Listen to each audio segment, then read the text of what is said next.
the gallery we're standing in at the moment is the Bolton Lives Gallery. So this gallery tells the history of Bolton. A big feature is Bolton's industrial past, so the history of the textile industry in Bolton. But it also tells lots of different stories relating to Bolton. There's stories about home life in Bolton, there's stories about sporting life and community life in Bolton. So all that's contained in this gallery. So there's lots of information, lots of amazing objects to see. So the painting you can see here is by Samuel Towers. It was painted around 1896 and it shows Bolton, the town centre, from Queen's Park. So it's really at the height of Bolton's industrial might and power. So you can see there's lots of chimneys. The town hall had already been built at that stage. So a lot of these chimneys have now gone, but it gives a really good sense of Bolton when all the mills were running and all the chimneys were churning out smoke and really at the height of their activity. So in this gallery we do activities for families. So the last Saturday of every month we have an event called Super Saturday. So Super Saturdays are when families can come along and there's lots of craft activities and different kinds of activities for families that relate in some way to our collections. We've had the Egyptian objects here on display in this museum since the 1960s, and before that they were on display in Queen's Park in the Chadwick Museum since the 1880s. And they come from all over Egypt, but their main collection is from the Fayoum and Abydos. We have these mummies cases here, so there's no mummy inside, but these are some very significant mummies. We've had researchers from London come to look at them because the faces are so small and they're from a very special time period in Egyptian history.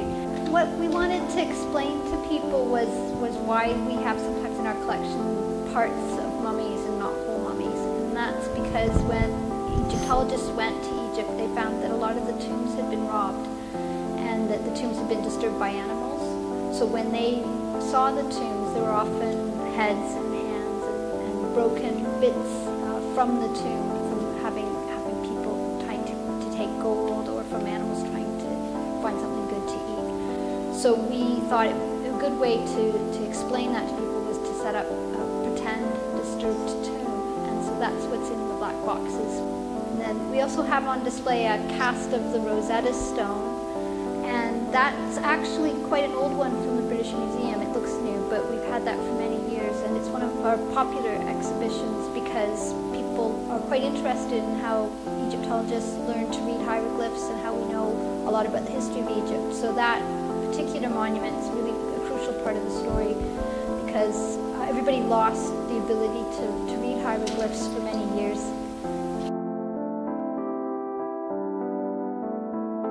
We have fish here from the freshwaters from all around the world, whether in tropical areas. We specialise in fish from tropical parts because this is a space heated building and it would cost us a lot more to chill these tanks down than it would to warm them up. So it just suits us very well to keep fish that come from tropical freshwater environments, rivers, lakes, lagoons, small streams. We offer a lot of activities for schools, as well as activity sessions for preschoolers. Parts of Toddler Tales and Fishy Friends, Fishy Fridays. This is where mothers can come in with the children and do artworks that are based around our collections here at the Aquarium. You may have seen some as you're walking round. And they're always very, very popular. They're always oversubscribed and we enjoy them a lot. It gives us a chance to work with the community college because the staff there are full of enthusiasm. It's really a pleasure to work with them. We do visits for students. We have students here from universities doing biology, conservation, zoology type courses. We've had students here who are doing art at degree level because they use our collections as inspiration for art-based activities, because obviously some of our animal fish have got fantastic textures and obviously they're in water, so they look a little bit different because the light travels differently. So we have students here from every level, from 3 to 93. We don't care as long as people come here and enjoy themselves.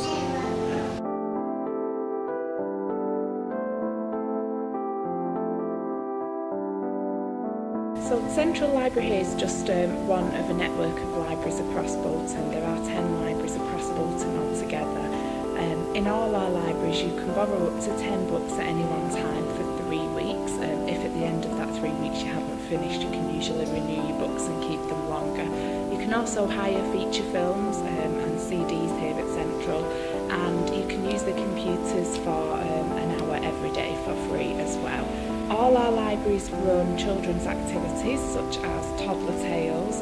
We also run the Book Start Bear Club for children, so children under 5 can join the Bear Club, and as they progress and visit and read books, they get certificates for that. We also do the Summer Reading Challenge for children aged 4 to 11 during the summertime. For adults, we have book groups across the network, including a graphic novel book group here at Central, and we also do some adult learning classes as well. So a lot of the libraries, a lot of the community libraries are used by the community in different ways. So in some libraries there are community spaces available, so they can be used for different things. That's quite often something that's decided between the local library manager and the community at large, and that's just a space they can often use for different things, particularly for adults. Some libraries have craft groups going on, some libraries have language groups going on, sometimes there's ESOL going on as well. So there's lots of different things across, but not necessarily across all the branches, but just individually within different branches that need it in the community. If people do want to find out more about the library activities, they can contact Ask Bolton Libraries. Which is our sort of bespoke service for any enquiries, and it is actually 24/7. You can get through to them at any time. You may have to leave a message, but that's something that anybody can use, and they will answer questions on anything. So whether it's to do with benefits, or whether it's to do with cooking, or whether it's to do with just a question that you might have, they can answer your questions for you.